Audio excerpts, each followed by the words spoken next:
Welcome to Photoshop User TV, produced by Photoshop User Magazine and the National Association of Photoshop Professionals. And here are your hosts, the Photoshop guys, Dave Groff,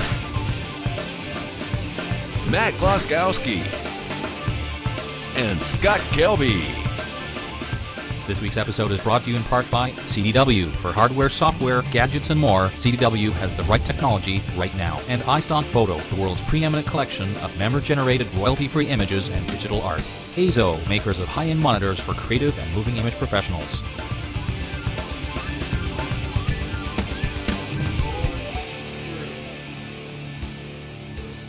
Well, hi everybody, and welcome to another gelatinous episode of Photoshop User TV, brought to you by the National Association of Photoshop Professionals, produced by Photoshop User Magazine, right here. This one right here. Welcome to episode 108. That's right, we've been doing this forever. All right, joining me as always,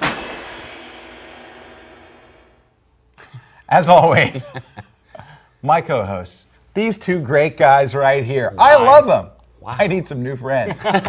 Dave Cross right over here. Hey, everybody. And Mr. Matt Kloskowski. Hi, everybody. These are all I could get for friends. Seriously, I need some new friends. I just posted a website called bescottsfriend.com. Will you please go there and give me a few words about you? It really doesn't matter if you've done time in a federal prison. I've got to get some new friends. What I've got. Anyway. Now accepting applications. Now accepting applications. Hey, on a serious note here, Dave Cross was in Portland last week. Portland, Oregon. And had a great time. It was fantastic. Had about 500-ish people for the Power Tour. And the Power Tour. Got to poke around the city a little bit and enjoy some of their finer restaurants and spend a lot of time at the airport. It was wonderful. It's great. Matt, last week you were in? I was at my desk. He was at his desk last week, and if you got to stop by Matt's desk, you know, it was really great. Yep. I did a couple times, and it was cool. Very awesome. Desk tour. It was, yeah, the desk tour. It was awesome. Every seat was full. All right. Hey, before we get started this week, of course, we have tips and tutorials and stuff. And not this week's show, but next week's show, we have a very special guest. Vincent Versace will be stopping by next week. World famous author and photographer and just all around cool guy. So we're pretty excited about that. But in the meantime, you've got us. Sorry. It is what it is. Hey, I do want to talk about, I was doing the Power Tour, the same Power Tour that Mr. Cross does here, in New York City a couple weeks ago. And in my first class of the day, I'm talking about, you know, a little bit about Lightroom. I mentioned Lightroom a couple of times. Well, on the first break, I answer questions. And then there's this line of people. We had almost like over 1,300 people there for the day. Long line of people. What did everybody want to know? What is Lightroom? What the heck is it? What the heck is Lightroom? So I realized I needed to cover that a little bit. I want to talk to you a little bit about it here. Real briefly, Lightroom is a product developed by Adobe strictly for photographers. It was designed for the ground up to be just for photographers. So if you're a photographer, it's a wonderful workflow, and it basically replaces using the bridge or using Camera Raw. Now, it has 5 different modules. Let me show you on screen here. It has 5 different modules. There's a library module, which is where you do all of your sorting and all kinds of other stuff. Anything that you do, you know, sorting and building your images and keywording them and adding your metadata, all that kind of stuff. There's a develop module which is basically Camera Raw. It's not basically Camera Raw. It is Camera Raw. It's Camera Raw. All right, so it's the full Camera Raw and even some features that aren't in the regular Camera Raw from CS3. There's a slideshow module over here that basically lets you create professional looking slideshows with music. Okay, so much better than what you can do in the bridge. There's a web module down here at the end that lets you design web pages. It's better than anything Photoshop's ever had or the bridge has had to make those web galleries. But the printing module is just incredible. Once you print out a Lightroom, you never want to print out a Photoshop again because it's easier, it's faster, it's better. And this whole program is based on the ability to be able to create and use presets. So everything is, after a while, becomes a very one-click process. It's just amazing.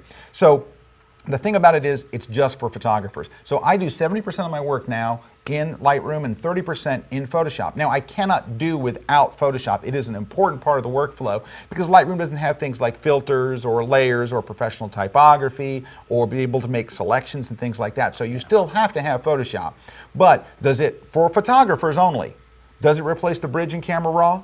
Absolutely. Definitely. Oh, it's so much better. I mean, it actually blows it away.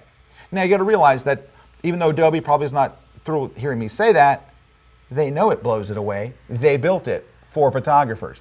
So that's what I'm talking. My audience I'm talking to here is just strictly for photographers. So don't go on the web tomorrow and post that Scott said everyone should switch to Lightroom. Not everyone, just photographers. Okay, so here's the modules, and this is what I want to show you. So if I'm working on a photo and I switch over to the develop module, which you just click over here, you see there's a histogram up top, then there's all these different panels, and the basic panel are the controls of camera raw. So you've got white balance, temperature, tint, all this stuff. 90% of what we do too. Right, really. right, is right, and that's called the basic panel. It really should be called the essentials panel. Let me jump over here and show you camera raw. All right, so here's camera raw, right? And it's the exact same sliders and stuff. In fact, I took a screen capture of Lightroom in the background here. And what I'm going to do is just show you what it would look like if I bring in, there's the Lightroom panel. It's the same stuff. In fact, let me just move it over, and you can see side by side that here you go. So here's the white balance control in camera raw. Here it is right in Lightroom. Here's temperature, tint, exposure, recovery, fill light. They're all in not only exactly the same names, in the exact same order. It's the exact same controls. The only difference between here and here, one has a gray background, one has a white. Because there was a lot of people asking me, well, because I think a lot of people think that Lightroom is a replacement for the bridge for sorting your image. And I hear people tell me, they go, oh, I already have the bridge. I'm like, no, you're using like half of Lightroom, a quarter of it's a tiny little, it's 1/5. The bridge is 1/5 of Lightroom. So if it's not just a replacement for the bridge, it's so much more. It's all of this stuff. It's your printing, it's your presentations, it's your camera raw, it's your web galleries, it's all of this thing in one program. So that's basically what it is. I wanted to show you a little bit about that. Also, another question people asked me was, they bought my 7-point system book and they're saying, how does Lightroom fit into this? All you would do is the things in the 7-point system it tells you to do in camera raw, you would just do in the develop module of Lightroom, because it's the same thing. Thanks, Matt. Thanks for helping me out there. I know where you're going. Same thing. Same thing. Even behind the scenes, under the hood. Oh, yeah. The controls, it comes out of the whole same It's the same deal. Thing. Same code, same stuff, same everything. So, of course, but again, Lightroom has a couple little bells and whistles and things that Camera Raw CS3 still doesn't have. Speaking of Matt, who just helped me out so wonderfully here, Matt has got a terrific weekly podcast called Lightroom Killer Tips. If you're starting to get into Lightroom, it's not just a podcast, but it's a podcast and a blog, and it's excellent. He posts every single week. I think he's probably got the most active blog out there anywhere in the Lightroom universe, because he posts like a madman. So go check it out, lightroomkillertips.com, and also don't make sure you watch Matt's weekly show. So that's basically a quick recap of a lot of the questions I had at the CS3 Power Tour. Hey, we're going to take a short break. When we come back, we have Mr. Dave Cross with a tutorial. Matt's got a tutorial for you. We've got contests, giveaways, a whole lot more. So we'll stick around. We'll see you in just a few minutes right here on Photoshop User TV. Don't go away. Yeah, Bob. We're going to need some stuff. Lots of stuff, actually. I'm going to need 6 notebooks, 3 printers, an office phone system, a wireless network. We need blade servers, data storage. Oh, good idea. Excellent. I like where your head's at. And we're going to need security, of course, and then all the stuff that goes with the stuff. With a complete range of technology products that meet all of your IT needs, we're there. CDW. Now we're in business. Hey, we are back. Scott Kelby here with Dave Cross and Matt Kloskowski. Hey, one last thing we were talking about here on the break just a moment ago is about Photoshop and Lightroom. What's the workflow? Where does it fit in? I'll just tell you real quickly in 30 seconds. I bring my images into Lightroom, keyword them, add my metadata, all that different stuff. Then I go to the Develop module. I use all the controls in there like Camera Raw, and then as soon as I come to a point where I want to do something that's outside of what Lightroom will do, like layers or filters, the stuff I mentioned earlier, I'll jump over to Photoshop. Go to Photoshop, do my special effects, do my finishing stuff, do whatever I want to do. Then all I do when I'm done in Photoshop is hit save. It takes that image back to Lightroom, so then I can do my web galleries, my slideshow, or print. So you can see where Photoshop fits right in. It's very seamless. You just go back and forth between the two. They were born to work together.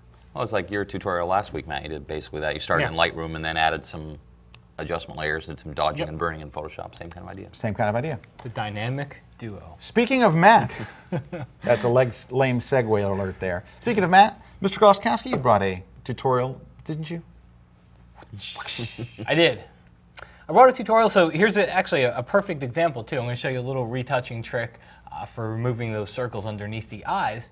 And this is one of those things that you would not want to do inside of Lightroom. You would not want to do it inside of Camera Raw. You don't want to grab that retouch tool and do any retouching inside there. This is something that you would save for Photoshop. So I've got two photos here. I'm going to show you two examples. The first one is actually pretty easy. If I zoom in on the eyes, you can kind of see he's got a little couple dark circles under here. And what we would do is take the clone stamp tool. And I'm going to go up to the top here. And the first thing you got to do is make sure that you take sample from current layer to all layers. Because I want to make a brand new blank layer here. So I want to do all the work on a blank layer. And then I'm going to go ahead and I'm going to Option click on the Mac, Alt click on PC, click in a clean area of the skin, sample it, and then just paint a couple of brush strokes right across. Do the same thing on the other side, paint it right across. So this one's really easy, and the benefit of doing it on that separate layer here is we can drop the opacity down and we can start to bring back just a little bit of that original skin texture that's under there. All right, so that first example, that's before and that's after, and you might even drop it down just a little bit more. No, looks good. So that first example is easy because his skin color is a little bit darker here, but everything's pretty uniform. But now I got another example here as a little boy, and you can kind of see he's got some dark circles under the eyes. He was up late. Yeah, he was, and it's also kind of reddish too. He's got some areas where his cheeks are red, and that clone stamp tool doesn't work as well here. So if it doesn't, go ahead over to your toolbox and grab the healing brush. And then the same thing, we want to do this work on a blank layer. So I'll go to current layer and make sure I choose all layers here. We'll create a blank layer, and here's where the trick. No, the tick is good. Here's where the tick comes in.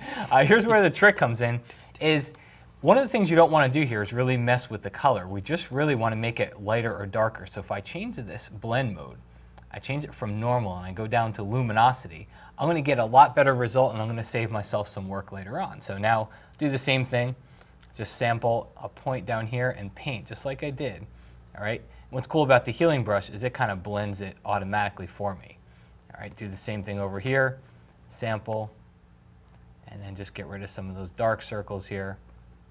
And then we drop our opacity here, but we get a lot better result because we changed it to that luminosity blend mode. If we didn't do that, we were going to have some color discolorations inside there because of the different skin tones that we had. So there you have a nice little retouching trick for you from Matt.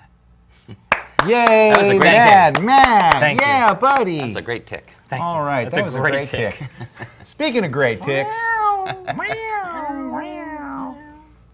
Mr. Cross, I see you have a pencil. I do have a pencil. Mon and- crayon. Yeah. Hey, that's very good. Thanks, it's a Mon gift. crayon est sur la table. Ah, est sur la Sur la table. table, mais maintenant, graphique pour une chart.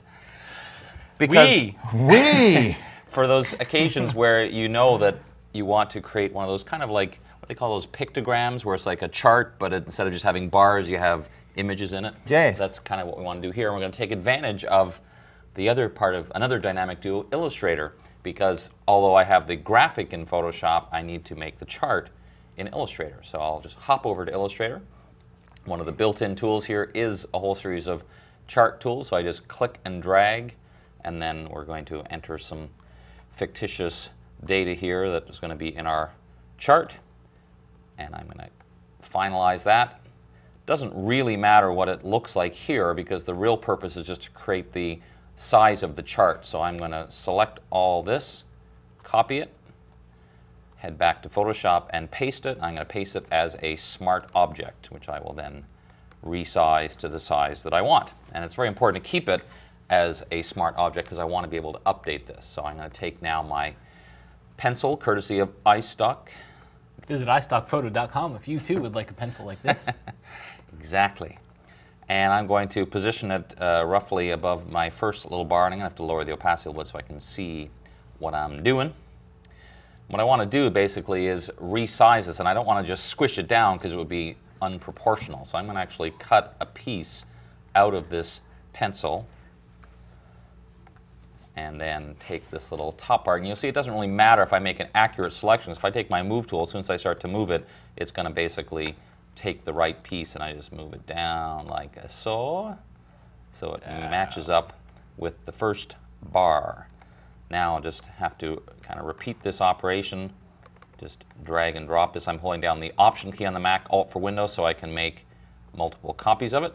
I see where this is going. Can you see where it's going? And then I basically just have to repeat this same thing. Take out a big chunk, and then get back to my Move tool, and go and just zip it down there. I'm holding down the Shift key and using the down arrow so it zips down really quickly and straight. And I just have to finalize the last I have an two. idea. Can I just say something? Certainly. You know, if you go ahead and do what you're doing. Go ahead and keep going. Okay. All right. And then you're going to select your tool, that thing right there. Now, could you put that up on its own layer and then just drop it on the next pencil over? Well, that's possible, but the thing is you have to... Oh, you have a white background. I have a white background, that's okay. part of the thing, and I'm also trying to make sure that I'm actually sort of covering up part of the other pencil. So depending on the pencil graphic, that would also probably work. In this case, it wouldn't work quite as well, just because of the nature of this particular graphic. Yeah, it's that white area around it. I was thinking it was transparent behind it. That would have Well, worked. actually, it wouldn't really matter because, as you'll see, eventually the graphic is just here to, I mean, the chart is just here for me to line up the pencil. So what at this point, I'm going to take each of these and put them back up to the full opacity, like a show. And Yes. I still want to keep the, I'm pointing to my screen again. Yeah, it's The good. You viewers should at home, actually I want to keep move the this mouse part instead. here. So I want to Yeah, keep try this moving part. the mouse. It's So that's where I kept it as a smart object. So now I can double click, go back to Illustrator, and take my direct selection tool, select these charts, the bars, and basically no fill, no stroke, close it and save it. And now when I go back to Photoshop and put this up on top, I have the axes and the numbers, but I now have my numerically accurate chart that's replaced with the old pencil trick. Dave, that's wonderful. And then, of course, you would add other graphics behind and be like the cost of education or some, very appropriate kind of thing. Next week, if you can wait that long, I'll show you how to go the other way and put the pencil into Illustrator and make a chart that automatically scales for you. Next time. Shocking. Stay tuned. Shocking. Dun, dun, dun. Dun, dun, dun. All right, well, thanks for that, Dave. That was very educational. Educational. To the point. Hey, we're going to take a short break and kick things over to the news. I just want to mention before we go to the news that the Buccaneers are #1 in their division. Ho-ho! Hey, Derek Brooks. Okay, sorry.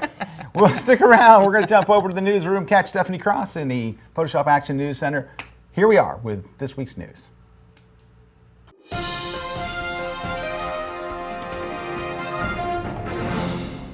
Hey guys, it's Stephanie Cross again with the news for you today. First off, Pixel Novel has released Compare PSD, a tool for comparing Photoshop files. Compare PSD is aimed to help graphic designers and other professionals compare two PSD files and quickly spot the difference. A free trial is available for Windows, and a Macintosh version is being planned. And next, a famous photographer, Maisel, is offering a unique workshop in New York, December 17th to the 21st, from 9 a.m. to 10 p.m. each day. You will shoot, get critiques, look at Jay's work, and talk about photography all day long. The cost is $5,000 and is limited to 9 participants. Check out our website for more contact information. And now for Photoshop on the road. Dave Cross takes the CS3 Power Tour to San Francisco on November 26th and Fort Lauderdale on November 28th. The Power Tour will also be in Washington on November 27th with Scott Kelby. On November 30th, Taz Talley will be in Phoenix with the InDesign Tour, and on December 3rd, Scott Kelby will be in Honolulu with the Lightroom Tour. Bert Monteroy takes the Creativity Tour to Dallas on December 12th and the Illustrator Tour to LA on December 19th. I'm Stephanie Cross, and I'll see you back next week.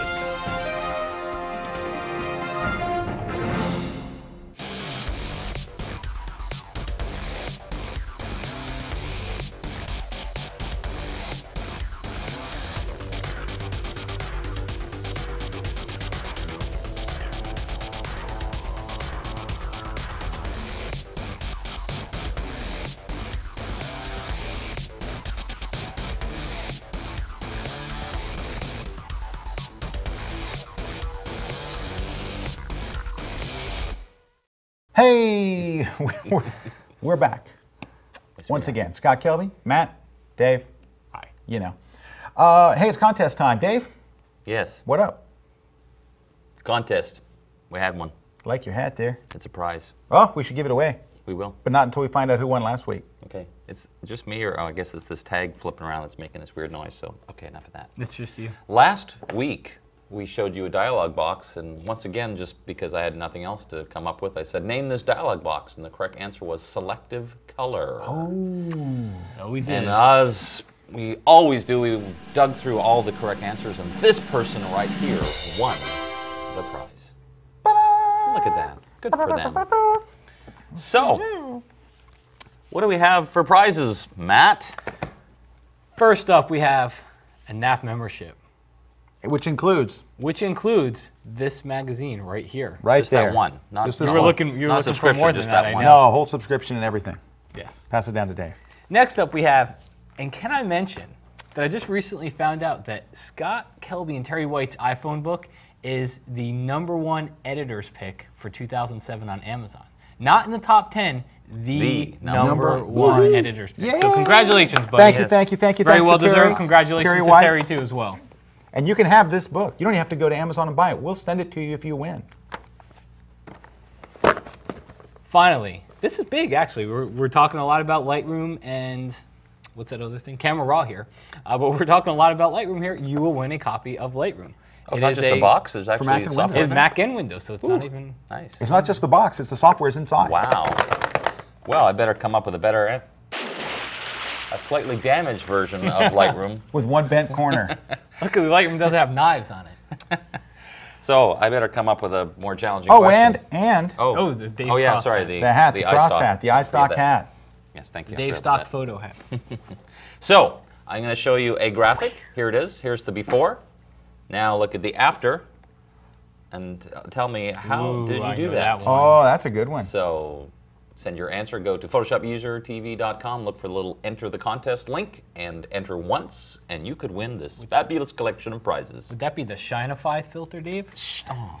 Okay. All right, hey, I'd cut. like to We leave got- you with 3 things before we go. Of course, we have one for the road coming up. Ski's got a little tip to send you off, but We never closed the show quick enough. we never close the show quick enough. But hey, we're going to give you 3 things to do between this week's show and next week's show. So here's something I'm going to send you to check out. Go check out LensPro2Go.com.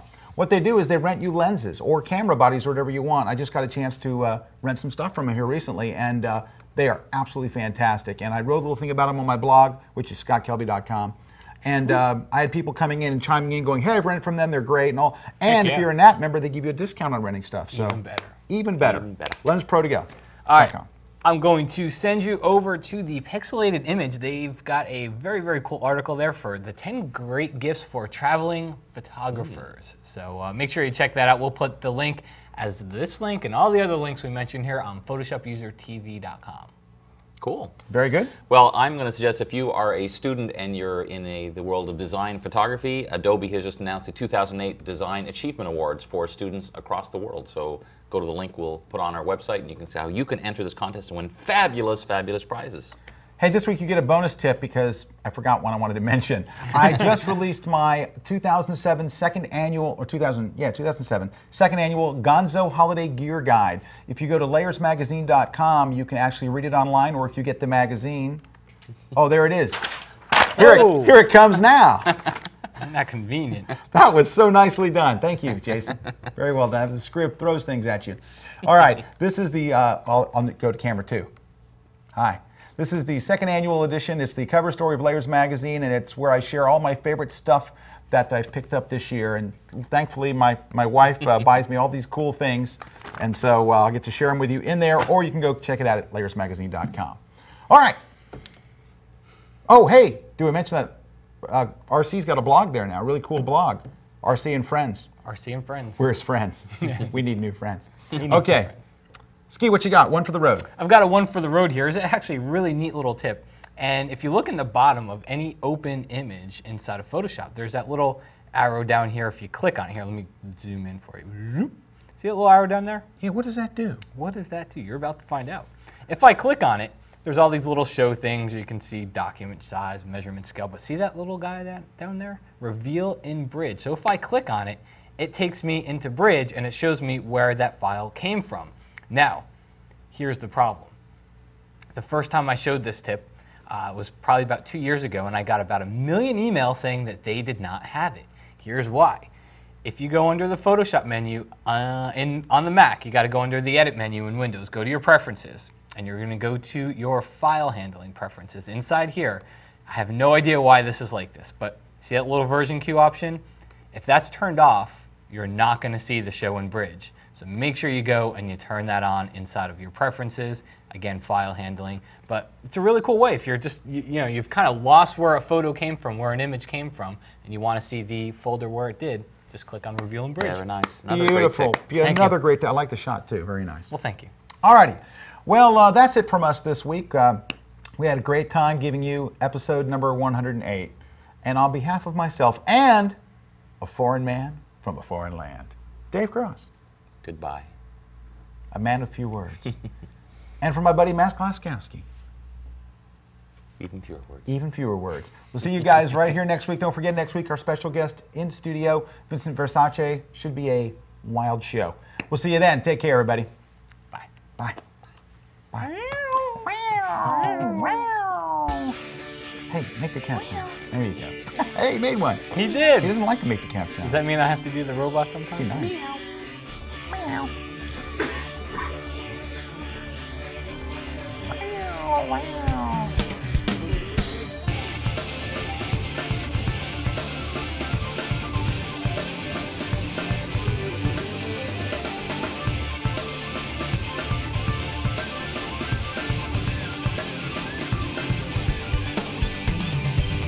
I'm Stephanie Cross, and I'll see you back next week. I'm Scott Kelby.